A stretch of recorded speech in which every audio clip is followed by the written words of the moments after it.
Hey, this is Matt. Once again, welcome back to another review. There's another paid request, this time from Mr. Leeman. Thank you so much for that. For those interested in requesting pretty much any type of video or topic, reaction, review, re-review, whatever, feel free to send it either directly to my PayPal or join my Patreon. Both links are down below in the info box. Now, this is for a film from the 70s called The Great Train Robbery.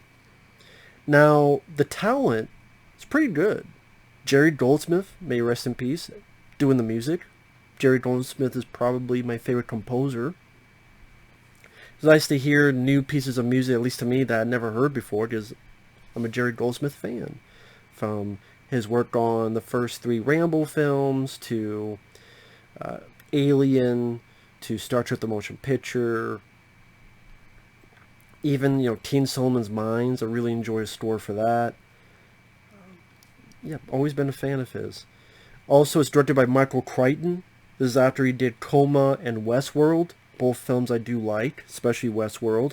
He would go on to direct Runaway with Tom Selleck, which I'm a big fan of Runaway. I love that film with Tom. I think that's an underrated movie. Of course, Michael Crichton is the guy who would be the author, Jurassic Park, Congo, other pieces of books that were made into movies. I thought he was a pretty decent director. May he rest in peace. It stars Sean Connery. May he rest in peace. Who I enjoy as an actor. My favorite film of his being Outland.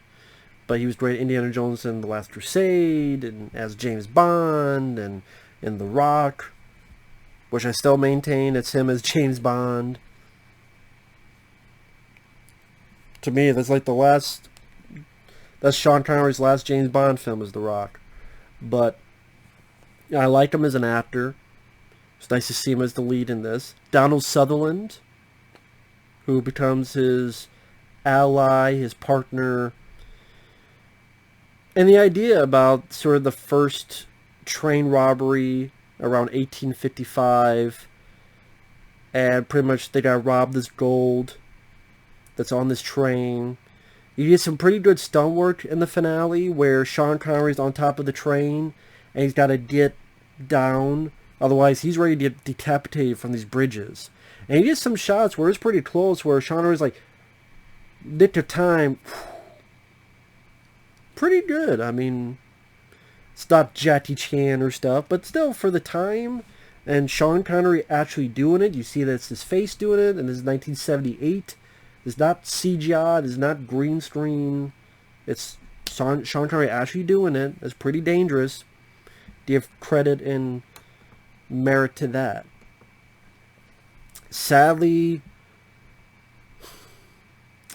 I was in the middle of the road with this. I can't say I was a big fan of the film. I think the first half really suffers. The movie suffers from the first half, because it takes way too much time to get to the robbery itself. The robbery itself is maybe the last 20-25 minutes. The rest of it is all big setup. And the setup isn't really the most interesting. In fact, I found it kind of boring. I like the way the film looks, where it looked like it had a budget with costumes, and it taking place in the 1800s, and the set design. Sean Connery, Donald Sutherland, it's nice to see them working together. I think they're two good actors.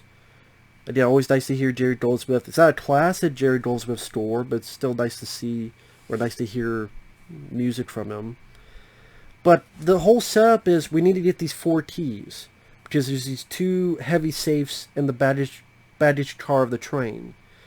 And it just seemed a bit dry, where they either try and do innuendos, double entendres. America, country of many prominent erections. Well, I mean, I have some tight-fitting joints. That's the secret. It's Sean Connery talking to a lady. Pretty much, I want to bend you over and bone you. But, I did much more blunt. So you like Sean Connery talking to a lady, trying to seduce her, and she talks about how her dad goes to his wine cellar a lot. That's where they get key number 1. Sean Connery is with an actual, like his girlfriend, gets her help to seduce this guy who loves the hookers, and is able to get a tea from him. These other teas are locked in this cabinet in the London Bridge train station. At first, they unleash a kid in there, and they're chasing after the kid, but they can't do it in time. So then they have to get this cab burglar who's in prison.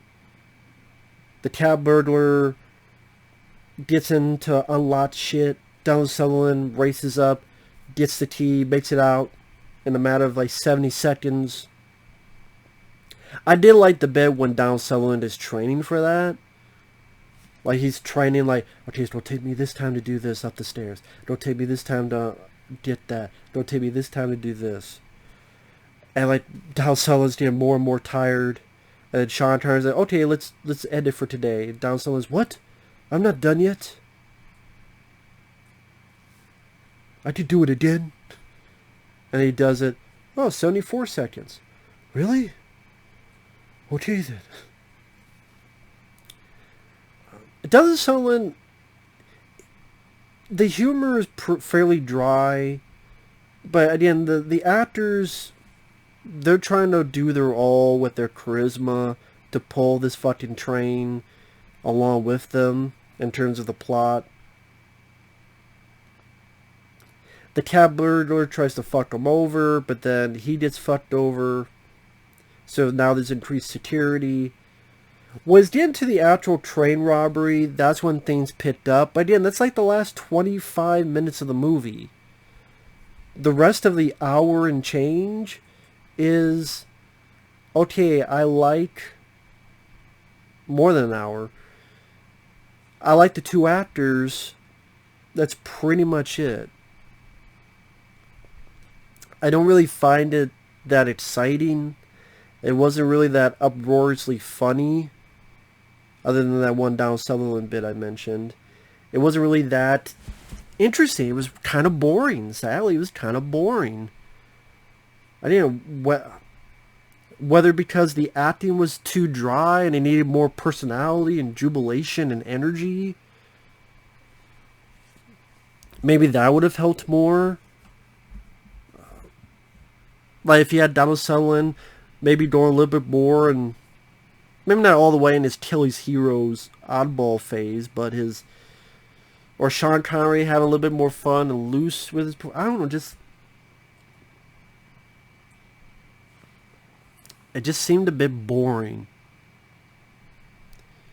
If you're going as expecting action, you're not getting it, except the finale. When it's the robbery, I like the idea of using a coffin, and they got a dead cat for the smell, and they put makeup and a fake ton on Donald Sutherland, so they open it and they smell it, and then they put the coffin on the train, while Sean Connery has to go on top of it to get and unlock the baggage car so that they could get out. The people are inside. After they steal the gold and replace it, I think, with lead.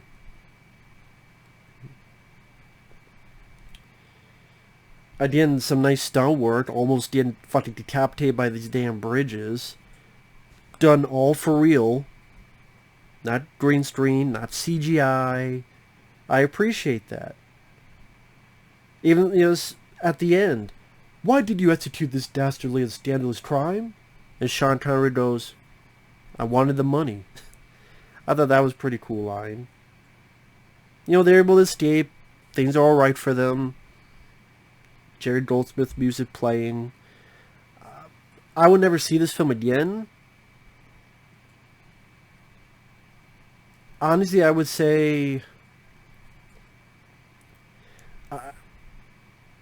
I guess if you just, it's nice to see, because Sean Connery, may rest in peace, and Michael Crichton, Jerry Goldsmith, all these people involved with it. But with those people involved, I thought it'd be a much better movie, much more exciting movie. As much as I don't like Mark Wahlberg, The Italian Job did that kind of thing better, whereas it's a heist movie, but it's much more fun and energetic, and I'm not saying it has to be goofball comedy every 5 minutes, but don't be so dry. whether in your humor, whether the way the other people are giving out their performances. I don't think it needed to take that long to get to the robbery. I don't think it needed that long to get to the title situation. It just went too slow for my taste, and it just wasn't really that exciting. Maybe the bit when Donald Sutherland's trying to get in and get those keys from the London station, okay. Maybe I could give you that. But at least maybe mix in with some little bit of fisticuffs or some other type of excitement, or maybe some trimming here and there in the first half to make it go a little bit of a faster pace. Just, I mean, I don't know, just...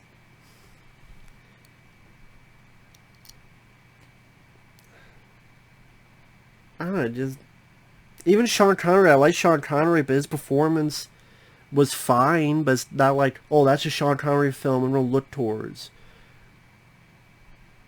I could say that for Outland, Indiana Jones Last Crusade, James Bond, The Rock. I could say that for In the Name of the Rose, or some other Sean Connery movies. This, it's alright, it's fine, because I like Sean Connery, but even his performance, like I said, it's not...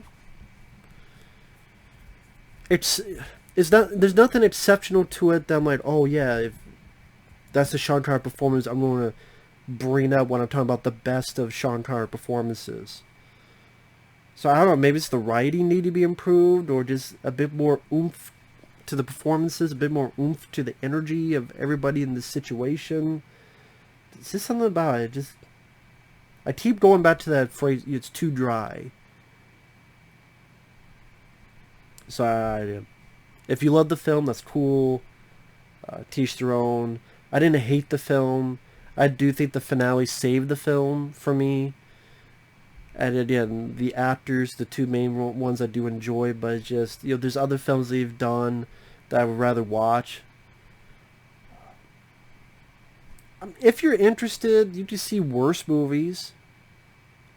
I'm just saying, don't be surprised if the first half you're kind of, okay, can we move it along a bit? I mean, yeah, give it a watch, as Sean Connery may rest in peace. And it's not like when Sean Connery faced the thing that said the penis is evil, or Meteor, or was in a fucking Teletubby soup in that Avengers movie. Not the Avengers, but the other Avengers. Teletubby soup? I meant suit. Care Bear suit. Just type the Avengers, Sean Connery, Bear, you'll know what I mean. It's not that. You know, it's competently made on a direction front. Just not the most exciting movie in the first half. So, I don't think it's a bad film. It's just not a film I saw one time, time waster at best. I won't see it again. Which is kind of the hardest movies for me to review, because if I love it or I hate it, there's much more to talk about for me. It's like, I've seen much worse. It's okay. It's alright. You know, maybe like a 3 out of 5 star type of film. But yeah, Sean Connery and Donald Sutherland, it's always nice to see those guys. They are very good, competent actors. I mean, I do wish it was better, though. I wish it was more exciting. I wish it was more thrilling. Maybe that's just me. But we'll see you guys later. Bye-bye.